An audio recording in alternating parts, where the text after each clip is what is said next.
那有鉴于它的病例数逐日的这样子攀升，而且我国的过境的旅客亦有4人确诊，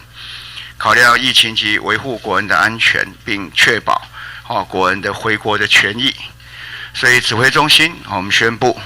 该邮轮自即日起列为武汉肺炎感染区。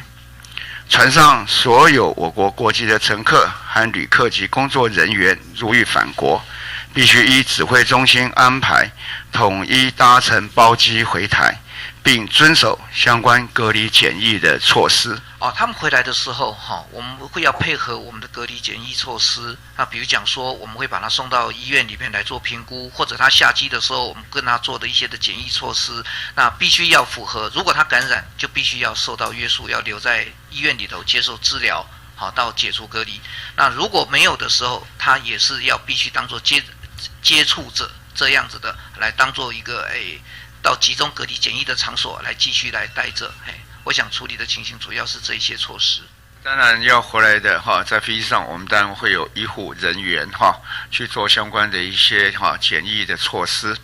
那也在机上有任何情况，我们可以予以帮忙。所以他当然全程都是高规格的防护，用这样的情况来回来。